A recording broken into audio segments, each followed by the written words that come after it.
ఓ పరిశుద్ధమైన ప్రభువా, మా ఫ్యామిలీ చాలా ప్రాబ్లంలో ఉంది ప్రభువా. జోగి రమేష్ గారు, ఏమన్నా జోగి రమేష్ గారు? ఎవరండి? నేనండి, అమ్మవారి భక్తుడండి. మన జోగి రమేష్ గారు నాకన్నా పెద్ద భక్తుడు కదండి. అమ్మవారి గుడిలో భజన ఉంటే పిలుద్దామని వచ్చాను కానీ ఎంతకీ తమరేం చేస్తున్నారండి ఇక్కడ? పూజ చేస్తున్నా. ఏ ఊళ్ళో చేస్తారండి మోకాల మీద పూజ? ఇలా మోకాల మీద దండం పెడుతున్నాను. పూజ అంటే అగరబత్తులు, నైవేద్యం, కర్పూరం ఉండాలి కదా. అగరవత్తులు ఇక్కడే ఉండాలి, గంట కూడా ఉండాలి ఇక్కడ. గంట నేను కొడతానులేండి. పూజ పక్కన పెట్టండి. ఎంతకీ మీ నుదుటి మీద బొట్టేదండి? ఇక్కడ కింద పడిపోయింది. బొట్టు కింద పడిపోయిందా?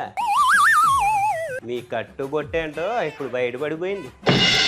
మీరు నైవేద్యం పెట్టేదా టీవీలో దేవుడికేనండి? అయ్యో, నేను చూడనే లేదండి. కొంచెం రిమోట్ తీసుకొని మార్చేయండి. రిమోట్ మార్చడం ఎందుకులేండి, మతం మార్చారని తెలిసిపోయాక. అపచారం అపచారం అపచారం. అపచారం అని ఎలా అంటారండి? దీన్ని బట్టి మీ ఆచారం ఏంటో అర్థమైందిలేండి. జగనన్నలాగే మీ మతం కూడా మానవత్వం అనుకుంటా కదండి.